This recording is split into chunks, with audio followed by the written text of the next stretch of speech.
This video demonstrates how to use an electrical circuit to prevent your raid alarm from being triggered by a single explosive round being fired at your base. The circuit was developed in collaboration with the player Thanospoop and was created in response to his initial inquiry about it. The components for this circuit are as follows. First, requiring a level 1 workbench, these would include one small rechargeable battery, 7 electrical branches, 1 timer, 1 blocker, 1 OR switch, and 1 XOR switch. Requiring a level 2 workbench, you'll also need 1 counter, 1 seismic sensor, 1 RF transmitter, 1 smart alarm, and finally 1 AND switch. Right, so we've already got the battery down. So first off, we're going to put down 4 branches.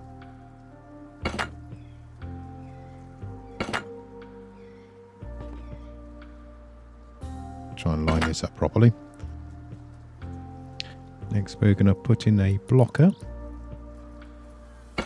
and the seismic sensor.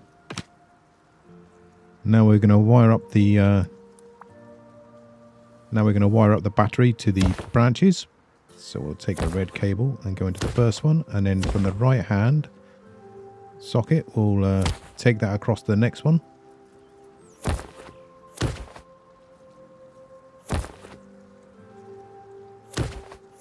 And repeat that to the others.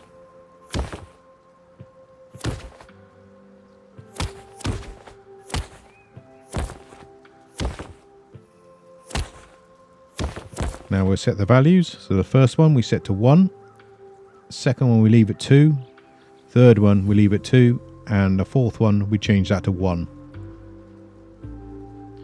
Now we're going to wire the blocker and the seismic sensor up. So we'll take a pink out of the first branch and put it into the input on the blocker.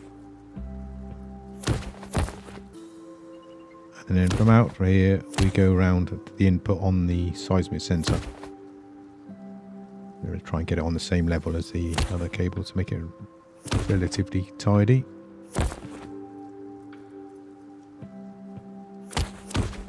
Next we're going to put in 2 branches directly above the seismic sensor.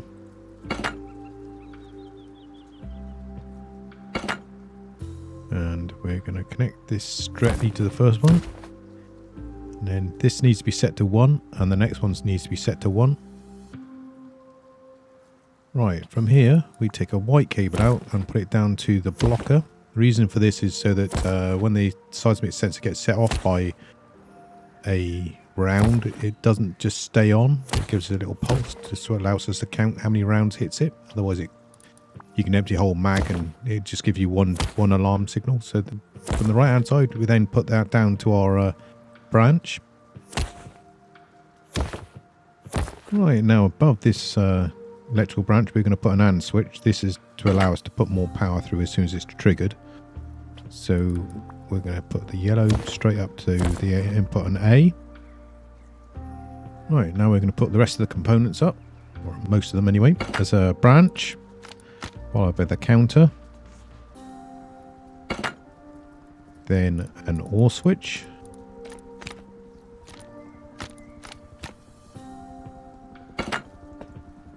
timer, and XOR switch.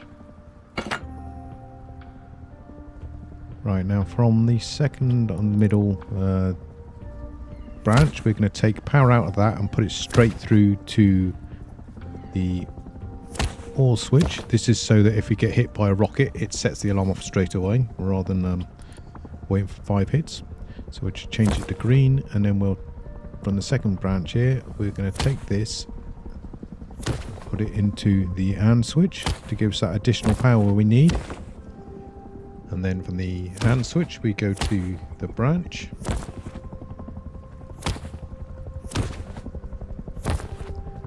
Just change the cable to blue or cyan, and this will go along to trigger the timer. Really hoping that heli doesn't get too close and starts nailing me before I finish this video. Right, the right hand side we're going to change to orange, and this is going to go along to toggle the increment on the counter, which is the top one. Right, so now we're going to take power to the counter, so we can take it out of the third one, change it to blue. Oh, these cables are relatively tidy. And then we're going to take it out from here and into the OR switch.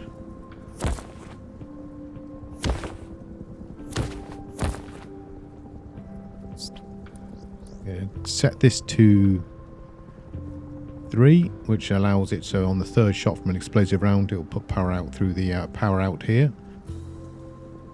So and we need to set, well, we're going to put the smart alarm and the broadcaster. You don't really need the broadcaster unless you're it's going to another part of your circuits, say closing all your doors.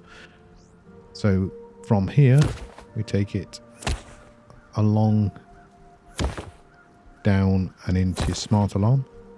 Then you pair that with your Rust Plus, and then from the output of that we put into our transmitter and set that to whatever frequency you'd like. I'm just going to put that. Right, now we're going to go to the 4th branch and put the power into our timer. So we'll change that to purple.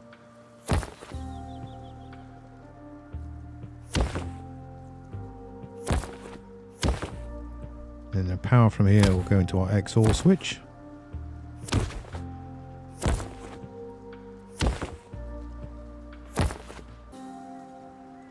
And then from the right hand side, we're going to put the power from that branch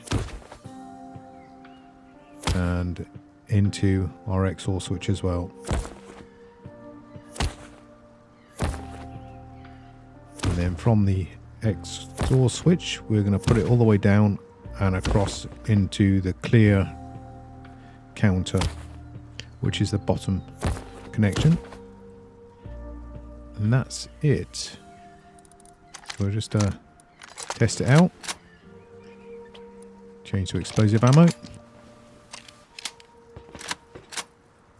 Right, I'm just going to change this to 900. This would be quarter an hour, so it'll pick up rounds for quarter of an hour and then it'll reset the counter. So we'll take one shot. Right, that's not working. Ah, right, we need to set this to 1. Now it should work. We'll just reset this by disconnecting the power and reconnecting it. So we go 1 shot, 2 shots, and 3 shots, and it sets off your alarm.